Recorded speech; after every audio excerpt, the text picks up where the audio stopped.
June the 17th, 2024. Guys, this is the latest from the National Hurricane Center. It came out at 4 p.m. Central Time, and it is 4:56 p.m. now, so it's not quite an hour old. They're showing that this is the location of the system. Now, there's a couple of vortices set up inside this large storm. Now, there's some very important information here. One thing, and the reason they put this in black so that it will stand out, it says, note the cone contains the probable path of the storm center but does not show the size of the storm. Hazardous conditions can occur way outside of this cone. So you've got different models showing different places that this thing will come into Mexico. So I think what the National Hurricane Center does is get an average, and there are dozens and dozens of models. We only see a few that really come out with a visual model. Some of them will have a spaghetti model. But look, right here they're saying 4 p.m., so this is an hour old. It will be a tropical storm very quickly. See this S, S, S, S, all the way to, it becomes all the way to landfall, let's say that. Then it will come down to a depression at just the way they all do when it comes into Mexico. Now again, as the further goes out, the wider the cone is. So this is 1 a.m. Thursday. We are now Monday evening, 3 days away. Not quite 3 days, but this can change. And it's very important for us to realize that. We're hoping that the quicker it comes into land, let me put it this way, if it were to make a beeline straight into land anywhere in here, it would be bad on those people there. But the quicker it comes inland, the less time it has to strengthen. So it's pulling north, and the reason I say let's watch for some changes is because we see that northerly flow. And remember, in the video earlier today, there was one model, or maybe two, that showed the opening of the high-pressure dome over this area, and the hurricanes will seek the path of least resistance. They love to turn north because that's the way their rotation is set up. This is, again, 4 p.m. advisory, maximum sustained winds, 40 miles an hour, moving north by northwest. See that slight tilt to the west at 7 miles per hour. Now, I remember not too long ago when we got at 40 miles an hour, it became a tropical depression. And they changed it. I'm not sure why, but that's what the white circles represent, either a post or a potential tropical cyclone right there. And the depression is at 39 miles per hour. We're above that. We're at 40, and I don't know why it's like that, but when it comes back ashore, it becomes a depression. And that would be, again, it's the center of circulation will be coming ashore at 1 a.m. Thursday. But the size of this storm, you're going to start to see impacts at least 24 hours before then. Look right here at 1 a.m. Wednesday. That's the center, and when we start looking at the satellite images, you're going to see not only the size, but the amount of moisture that's going to be contained in that.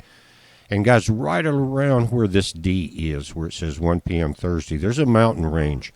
And it doesn't go all the way into Texas. It's pretty flat there, but it runs along the coast several miles inland. You could build cities in that flatland or lowland that is going to create a tremendous potential for flood. As the storms go across it, it's going to rain a lot out into those mountains, and it's a pretty solid wall range there, and that's going to flood everything below it. So pay attention for that. But remember, 1 a.m. Thursday is not the time to be prepared. Now is the time to be prepared.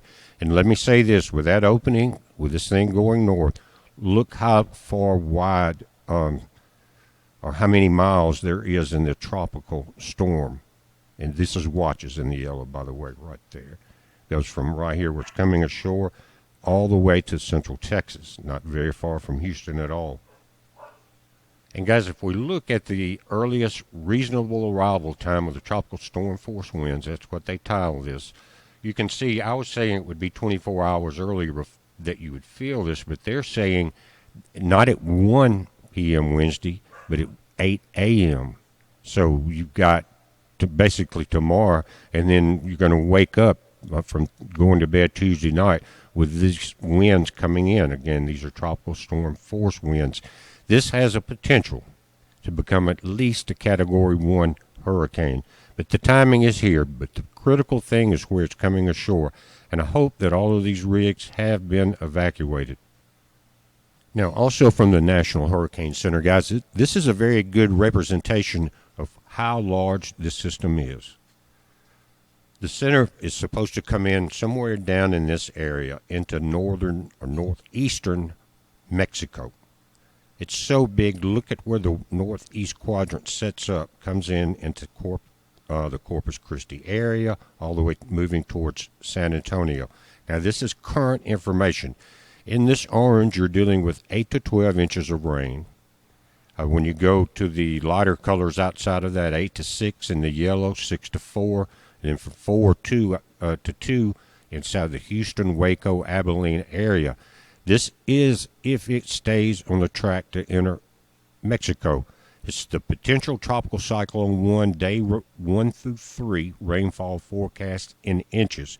It was created at 5:33 p.m. Eastern Time today, and that would have been about 40 minutes ago. It says Monday, June 24th through 8 p.m. Eastern Time, Thursday, January the 20th. That's on the potential path, and that's what we're dealing with, so be aware of that. Way away from this, you guys in Texas may be thinking, well, we've got a break from the storm because it's going to hit Mexico, but the worst could be here. Maybe not in the winds, but it's so large that they're going to be roughing themselves.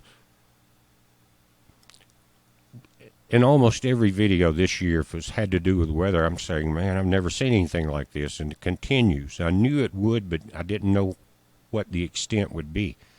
Remember, this storm is coming in behind this white writing on the bottom. Here is the Mexico-Texas border. The blue areas, and this is peak storm surge forecast. Again, 1 to 3 feet blue from Sargent, Texas, all the way to Sabine Pass. That's the border of Louisiana and Texas on the Sabine River, all the way up into the bays, all the way to the Vermilion-Cameron Parish line. You're at 1 to 3 feet. These areas up to 4 feet. That's if it remains a tropical storm and goes on the current path. But I'm doing this just to emphasize how far and wide these effects will be. So, Texas, you're nowhere near out of the gun. You think 2 to 4 feet, guys, is not a big rise, but if your boats are tied up, you need 4 foot of rope extra, and they need to be tied very well. Wouldn't hurt to have extra ropes. Some piers cannot take it, some of the older piers, and we've seen that happen down in Perdido many times, believe me. Guys, the National Hurricane Center and all the models have been watching the Bay of Campeche very heavily. Everybody on this channel, you're probably fed up and sick of watching it.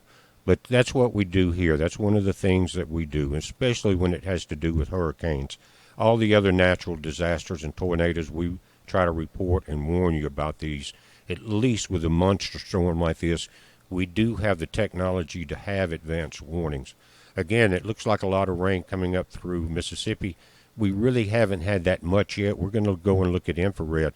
But as we're looking at a couple days here, see the sunrise this morning, go through the day, and the sun setting over the Atlantic Ocean. But this thing is a monster. I've said, and I'll repeat it one more time tonight, that if it was in the open ocean, there would be evacuations where it was headed because there would be no impediments. And by that I mean half the storm, the lower half of the circulation is still on land. And then it's got land all the way around it. Mountains here that all of that, any type of land mass is an impediment to the development. But that's what we're dealing with. But the effects of this could be very wide. And one of the local news channels here agrees that this thing could very well be a Category 1 before it's all said and done. And any slight shift, Louisiana, and say it comes into Texas, then all of these, the wide-ranging effects that we were seeing with the storm surge and all, are going to be past the Sabine Pass, to the east of there. But look at the size of it, guys, and it's still pulling moisture on what used to be El Nino. But all of the temperatures are seeing in the Pacific are much colder this year. It's an amazing change, and the temperatures in the Atlantic continue to warm. So the Atlantic is basically taking over the weather system right now. And you see everything along the California coast moving to the left. And guys, if I remember, before we get off this video, I'm going to show you some close-up images in north of Los Angeles, northeast of the flash and 4 fires there. It's already big, but they were simultaneously flashing at the same time almost. I know it was all within probably 30 minutes. The satellite images are amazing of that, and there could have been a power line system go down because it's kind of a straight line deal. We'll see. I don't know yet why it did that, but it's definitely showing on the satellite images. But here again, let's go back to this. Okay, here's a scenario. Moisture following this thing wherever it goes, not only around the center of circulation here, but such a wide band. Cuba, you're already getting it. Florida, you are inundated. It looks like we are now. I don't know about you folks in Louisiana, but we've been spared the heavier storms. Let's take a little bit closer look, and I want to point out something on the Yucatan Peninsula itself. Now, these satellite images are amazing of our Father's creation, this planet, one of many. But the technology, this is a perfect example that can be used for good things as well as bad. And before, people were looking at reports from ships offshore. They were getting barometric pressures on very primitive barometers, things like that, wind direction changes and clouds and warnings. Galveston, you got wiped out, over 100 years ago. And there was warnings. A lot of people said there's no way that we're going to get that type of storm surge. But if they had had this particular type of technology again, more people would have evacuated away from that Galveston area. Now they're showing that this is the center of rotation right here. There's an X there if you look at the National Hurricane Center. It's supposed to move north and then turn into Mexico. That's if the models hold up. We're not wishing it bad on Mexico. I am saying, though, that the quicker it comes ashore, whether it turns and goes straight back into the Yucatan, the safer everyone will be. Now, I know there's a lot of people getting rain in Florida. Count your blessings. There's got to be billions in damages from water getting into the houses and cars. And I don't know if there's been reports of people drowning yet or not. But I do know you did need that rain. And there's images now coming from Lake Mead and places like that. And I saw one, I think it was this morning, there was a big fire on the pier there at Lake Mead, and 4 or 5 boats burned up, and it was a real big fire. It was on the news last night. Some of the people that fished there had a video up this morning showing that, but they did show a picture of a boat that was very famous. It was sitting on the rear end back in last year and sticking up out of the mud, and it slowly exposed the whole boat. And that thing was only a couple of feet out of the water, the tip of it. So people are really blessed in that area after going through that drought and the possibility, of millions of people facing no water conditions. Now, I hope, and you guys there in California, Arizona, and anybody that depends on the Colorado River or any other reservoir on the planet, urge your politicians not to drain it, to be very careful with it, because it could quickly, and it may be with the way this world is changing and heating up, that it won't take long for that water to go back down. But when you've got certain governors in certain places that control this situation, it seems they're hell-bent on destruction, not conservatism, not being conservative with the gifts that God gives us. This is a very powerful storm. Before I change from this satellite image, I do want to go to California. Now, I'm not sure how good you can see this, guys, but there's a line of flashes, and it ends up way over here. Off in the desert, it looks like. Watch that right there. There's one there. And you can see the timing in the video. Let me pull that down right here. It gives you the minutes, seconds, and everything. There's a flash here, and it's that line.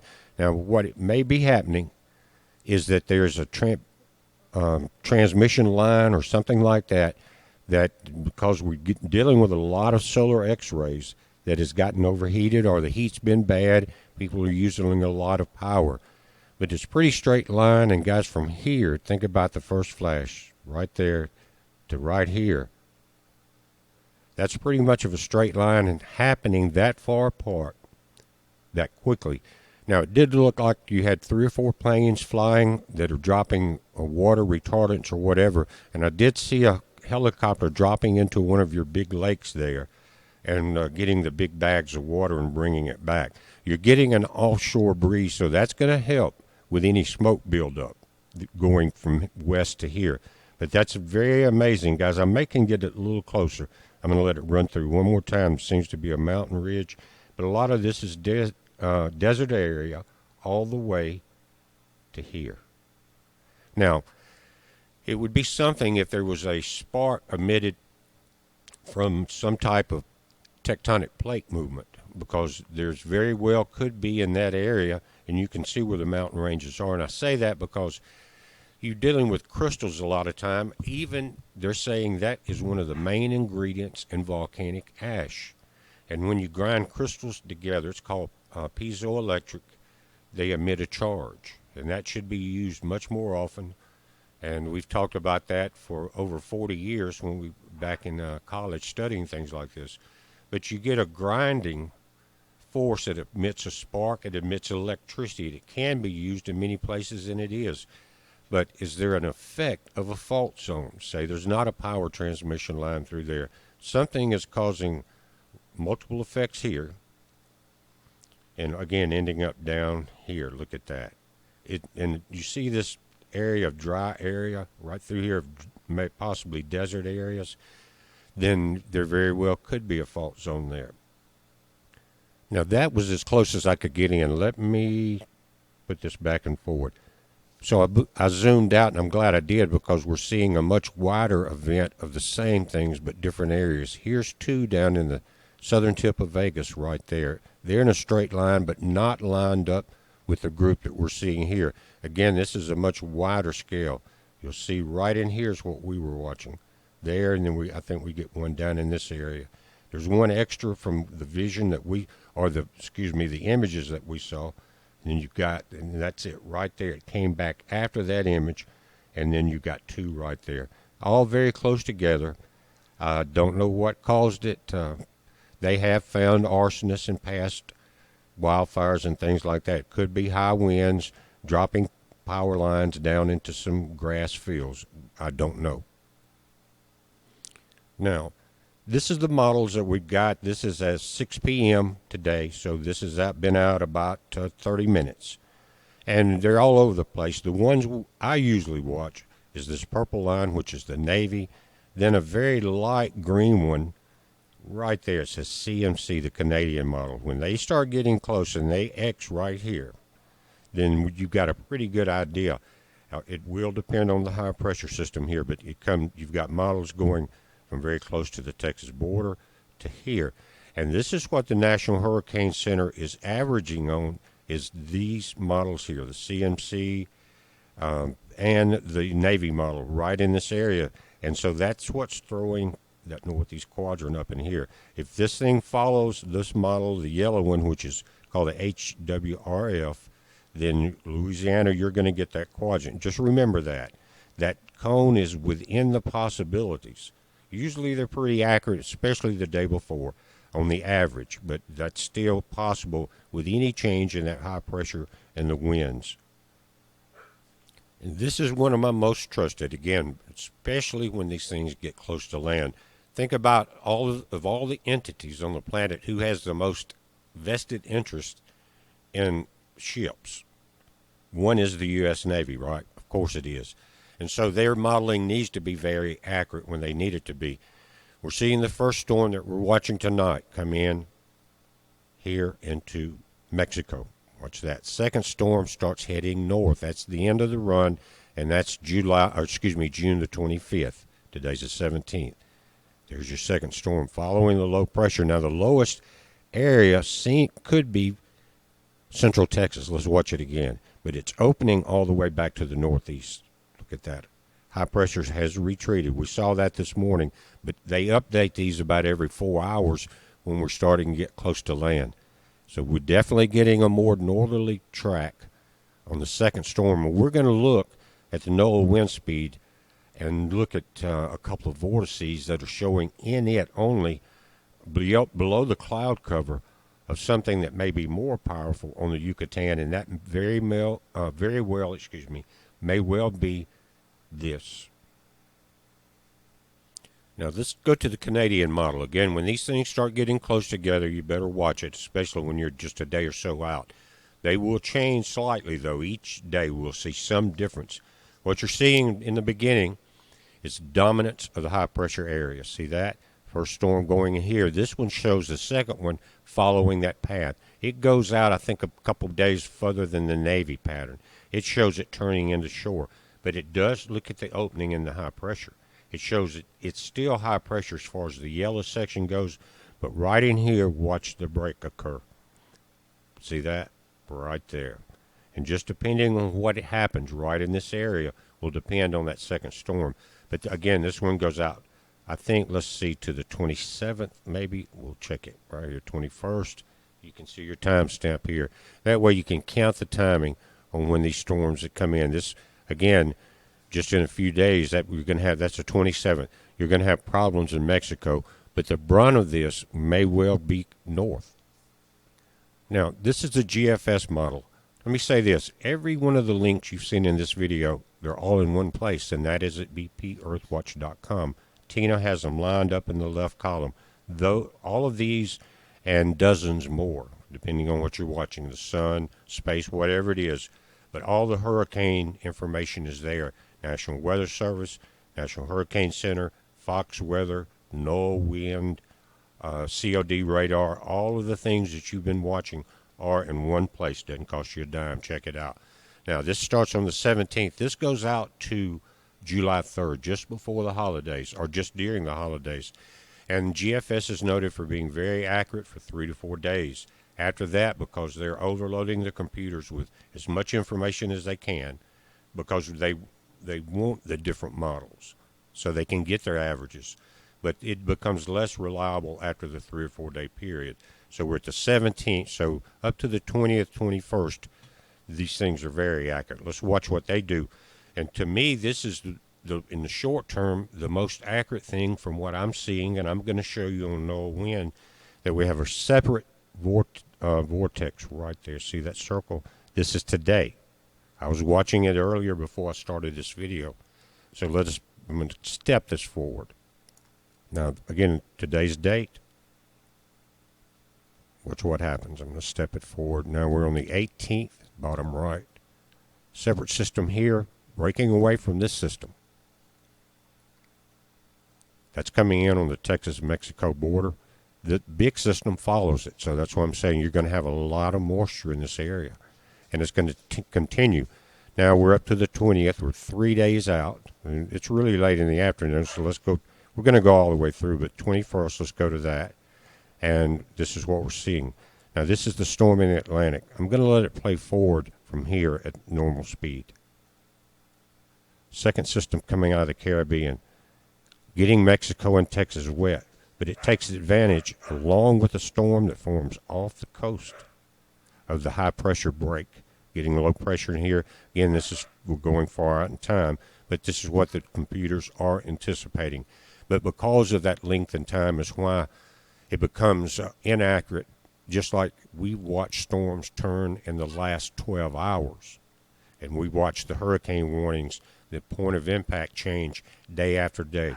Move left towards Texas or move right towards Florida or anywhere in between. That's why they call it not that good for long term, but they are anticipating a lot of moisture and a lot of convection in the Gulf of Mexico itself. Now, our newest addition to the puppy family is Yukon, the one that all of you helped save his life and get him over here to our home. He's trying to get some of them up to play with him, and they want to take a nap. He's very active. But if you'd been pinned up as long as him, you would be. And this Tuesday, we've had him 1 month, but he's wonderful. We love him. All the pups love him. Even the big dogs love him. Back to business. Here we go. You've seen this many times. It's one of the links also. We watched it through the winter with these massive vortices in the northern hemisphere. They're not there. They're on the southern hemisphere. It's winter time there.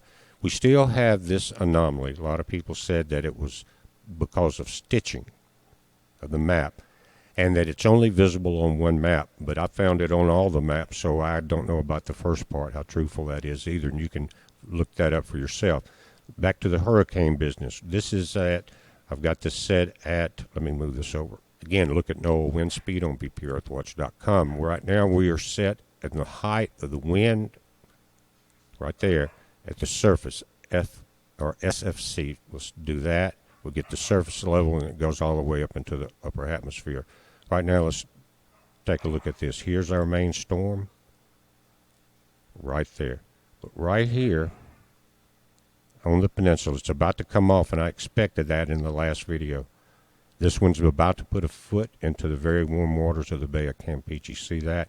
And that's what they're talking about, something splitting. I noticed this earlier. Here's our main storm again. Take a look at that. Here's our second one. This one is not as large, but it's actually tighter. They're sharing energy. Now, I'll tell you one difference from this afternoon looking at it. This section has grown larger. Let me back it out. And with the winds, you can see how far that rotation is affecting it now. If we move out into the Atlantic, we know there's a system coming in, and I think that's indicated right here. There were visible images today. It's nighttime now, but it was not wrapped with a lot of moisture. There's a disturbance right in here, but I think this is the one they're watching. Let me pull this up right there. Right in this area, and it's going to move very quickly. And again, this is surface level. So it's going to have a downward trend at first, and they're expecting that for it to stay to the south, and at the last minute turn and go up into North Carolina right there. But that's what we're dealing with. But there is a disturbance here. It's not in a rotation yet. This one definitely is. Now, I'm going to end this by going back to COD radar. That's what it's called on the website. You can see the rotation right there very clearly. I'm going to speed it up just a little bit to enhance that. But here on the peninsula, stepping 1 foot out into it, you can see there's a rotation right in this area also. Let me see if I can get a little closer, especially if you're on a cell phone. Now, this is a little better. Now, there's a large bay right here. I can't think of it right now. Someone tell me this is on the Yucatan, looking out into the Bay of Campeche. This morning, and it's getting cloud cover now, the rotation is still pretty much where it is. It's moved closer to the beach, but it's right to the east of this lake. You guys, if you're living along this area, you know exactly what I'm talking about. But it's getting a little more cloud cover now, and it's right there. It's not that big, just like we saw on the NOAA wind speed data. You've got the larger circulation here and this one here. Let me change this to infrared for a moment. And here you can see the main spin here. It's hard to tell where the other one is, but this black blob right here is from that spinning system. Here's that bay right there. Now, look at the energy behind it being pulled all the way. Now it's going to end up into the Gulf. It's not going to go into the Gulf of Campeche, I don't think, not in the beginning. It's going to be pulled right up into the Gulf and end up, more than likely, according to the current models, into central Texas. This is going to be what you're going to be seeing, guys. So it's very tall. The clouds are powerful. I'll back it out, look at the whole continent, and then we'll end it. And that'll give you an idea of how strong these are compared to other storms. Now, this is the full northern hemisphere. Look at the size of this. These are the latest images compared to the storm. And it's not, I'm not putting anything light on the fact that these storms have been powerful. There's been thunderstorm warnings and things like that in this area. We've even had a few for this county we're in. But compared to anything in the ocean or anywhere that we see, the strongest ones are here in the Bay of Campeche and what's coming into the Gulf right there. This has the possibility to be the second storm that we're seeing on the GFS model. Some people are saying that there is a slight rotation there. We'll be able to tell when we get daylight in the morning. But again, this is a very wide storm, and this is what we're dealing with. A lot of energy, and some of this is still ashore. It's being pulled all the way across the Mexican peninsula. But we're watching it, guys. Notice in your bottom right, you still got storms that are training a little further offshore now and maintaining some strength off of Africa. we'll be watching that. We got to get through the next couple of days. Heads up, be safe.